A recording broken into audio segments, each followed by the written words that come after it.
Ron McCoy here in the guise of Rob McCool. And Rob McCool, a fictional character, exists in a world of fictional characters. And Rob McCool has received a letter from his district, which he has taken to a lawyer. And the lawyer has this to say about Rob's predicament.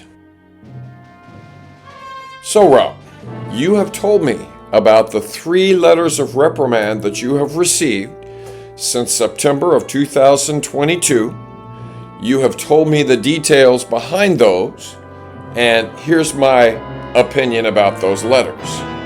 They are, before we hear what the lawyer has to say about Rob's letters of reprimand, some background information. Rob sought the advice of a lawyer because of a Facebook message that he had received from a man whose wife used to work for the district. This man seemed to think that Rob had a lawsuit based on how he was treated, and that's not why I sought the lawyer, but it gave me the idea to check to make sure that Rob was not in a position where he could face legal consequences.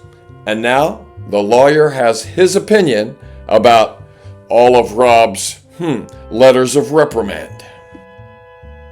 So, these letters of reprimand that you've been receiving, Rob, they are chicken, S-H-I-T. What they've been doing is they've been pecking at you, knowing that you are conscientious and always want to do a great job. So, wait just a chicken picking minute.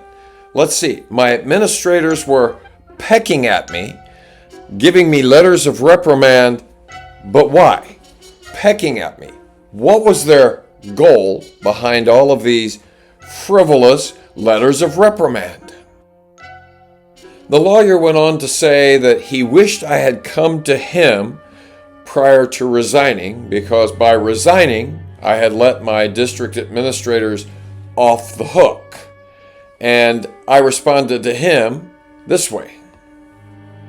So, had I come to you before impulsively resigning, would you have been able to remove those letters of reprimand from my file? And would you have been able to prevent me from being put on an improvement plan? Well, Rob, that's a deep subject. However, before we hear the lawyer's response to those questions, some backstory. Rob referred to himself as being impulsive. In other words, Rob said, I impulsively resign. Actually, Rob has always been an impulsive person, but it's always served him well. His first official job was at World's Fun, where he worked for 9 seasons. He worked his way up through the ranks, all the way to seasonal supervisor.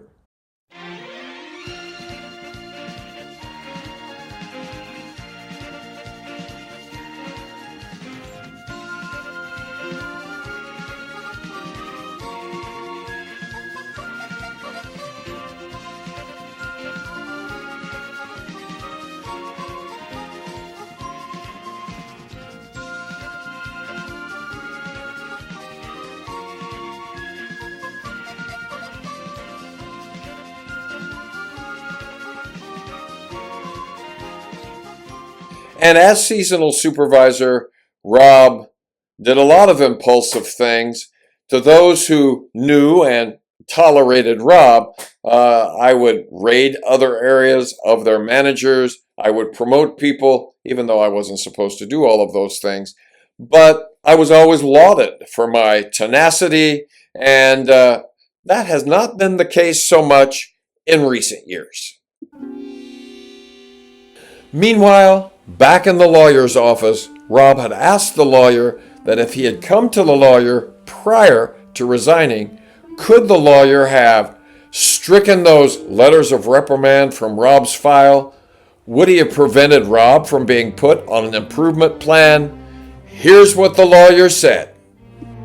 Well, no, all of those things would have stayed in place. However, you could have gone ahead and finished the school year and then retired at the end of the year, like that offer that they made you? Well, it's kind of what Rob thought in the first place. Pretty much, regardless of what the situation had been, Rob made the right decision and resigned before further action could be taken against him. As Rob departs from his visit with the lawyer, he thinks back to his tour of the Jesse James Bank Museum, which is in the vicinity of the lawyer's office, and Rob had gone in and toured the Jesse James Bank Museum 2 days before he visited the Fall Festival.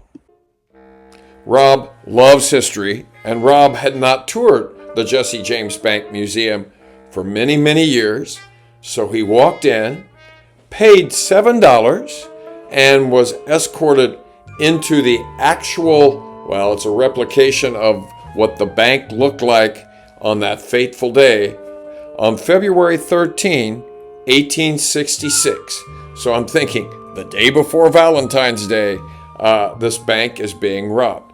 I also learned that Jesse James, while he did plan the robbery, may not have actually been involved in the actual robbery. And the 2 employees who were on duty at the time were placed inside the vault while the perpetrators escaped. And once the robbers were gone, the 2 employees were able to go to the windows facing Franklin Street and yell for help so that people could come in the aftermath of this great daylight robbery.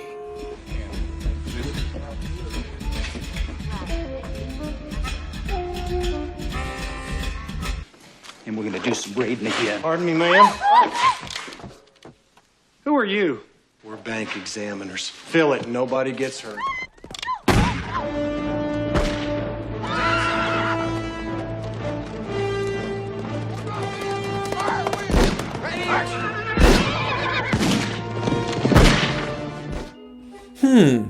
That's quite a bit different from what I learned on the tour.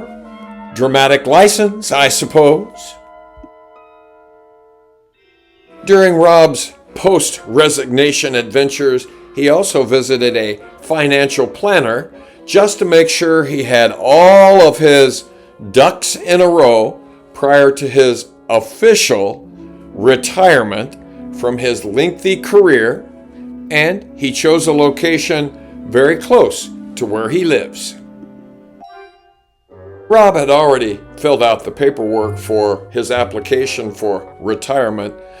He showed those papers to the financial planner, who perused all of the information and stated to Rob, "Rob, you are getting a pretty good deal." Later, Rob is heading to a class that he has decided to join at his church, and as he is emerging from his truck and as he is heading to the building, he gets a call from Freedom Public Schools. It is actually from a member of the security department in Freedom Public Schools. The security department from Rob's old school district is calling him. Oh, what has Rob done now? To find out the answer to that burning question, be sure to tune in the next pulse-pounding edition of Rob McCool's Guide to Freedom.